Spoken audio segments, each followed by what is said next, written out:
উচ্চ মাধ্যমিক পরীক্ষার্থীদের অ্যাডমিট কার্ডের বড় ঘোষণা। সুবিধা হবে এবার ছাত্রছাত্রীদের। তোমরা সবাই দেখতে থাকো কিভাবে পরিবর্তন বা কী কী তথ্য আসতে চলেছে তোমাদের উচ্চ মাধ্যমিকের অ্যাডমিট কার্ডে। 2025 সালের যে সকল ছাত্রছাত্রীরা উচ্চ মাধ্যমিক পরীক্ষা দিতে চলেছ বা পরবর্তীতে যে সকল ছাত্রছাত্রীরা সেমিস্টার সিস্টেমে উচ্চ মাধ্যমিক পরীক্ষা দেবে তাদের জন্য অত্যন্ত খুশির খবর। এবার থেকে উচ্চ মাধ্যমিক অ্যাডমিট কার্ডের নতুন একটি তথ্য যোগ করা হচ্ছে, যে তথ্যটি ছাত্রছাত্রীদের জন্য খুবই উপকারী। তাই যে সকল ছাত্রছাত্রীরা এবারে উচ্চ মাধ্যমিক পরীক্ষা দেবে বা আগামী বছরে যে সকল ছাত্রছাত্রীরা উচ্চ মাধ্যমিক পরীক্ষা দেবে তাদের অবশ্যই জানা দরকার অ্যাডমিট কার্ডে নতুন কী কী তথ্য যোগ হচ্ছে এবং এবার থেকে উচ্চ মাধ্যমিকের অ্যাডমিট কার্ডের কী কী তথ্য থাকবে। আজকের এই প্রতিবেদনে সেগুলো নিয়েই আলোচনা করা হবে। দেখো, উচ্চ মাধ্যমিক এইচএসের যারা অ্যাডমিট কার্ড, সেই অ্যাডমিট কার্ডে নতুন কী কী তথ্য যোগ হতে চলেছে। চলতি শিক্ষাবর্ষ তথা 2025-এ উচ্চ মাধ্যমিক পরীক্ষার অ্যাডমিট কার্ডের নতুন একটি তথ্য যোগ হতে চলেছে।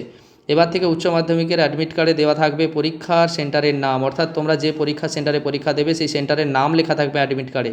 উচ্চ মাধ্যমিকের অ্যাডমিট কার্ডের এবার থেকে নিম্নলিখিত আর কী কী তথ্য থাকছে দেখো। পরীক্ষার্থীর নাম ও পরীক্ষার্থীর অভিভাবকের নাম, পরীক্ষার্থীর জন্ম তারিখ, পরীক্ষার্থী কী কী সাবজেক্ট রয়েছে সেগুলোর নাম, পরীক্ষা সেন্টারে বিস্তারিত তথ্য। এছাড়াও অ্যাডমিট কার্ডের মধ্যে সবথেকে গুরুত্বপূর্ণ হলো রোল নম্বর এবং রেজিস্ট্রেশন নাম্বার, এই তথ্যগুলো দেওয়া থাকবে। এইগুলো থাকলে পরীক্ষার্থীদের অর্থাৎ ছাত্রছাত্রীদের কতটা সুবিধা হবে বা কী কী বিষয়ে তারা অ্যাডভান্টেজ পাবে সেগুলো হচ্ছে রাজ্য সরকার ও কেন্দ্র সরকারের বিভিন্ন চাকরির পরীক্ষা থেকে শুরু করে কম্পিটিটিভ পরীক্ষা সমস্ত পরীক্ষায় অ্যাডমিট কার্ডের পরীক্ষা সেন্টারের নাম ও তথ্য সম্পূর্ণ দেওয়া থাকে। ফলে ছাত্রছাত্রীদের পরীক্ষার সেন্টার খুঁজতে বেশি সময় ব্যয় করতে হয় না। মূলত এই সুবিধার কথা মাথায় রেখেই উচ্চ মাধ্যমিক পরীক্ষার অ্যাডমিট কার্ডে পরীক্ষার সেন্টারের নাম উল্লেখ করা থাকবে। বিগত বছরে উচ্চ মাধ্যমিক পরীক্ষার সময় দেখা গিয়েছে পরীক্ষার্থীরা উচ্চ মাধ্যমিক পরীক্ষার সময় ভুল সেন্টারে চলে গিয়েছে। এর ফলে পরীক্ষার আগে প্রচুর হয়রানির শিকার হতে হয়েছে পরীক্ষার্থীকে।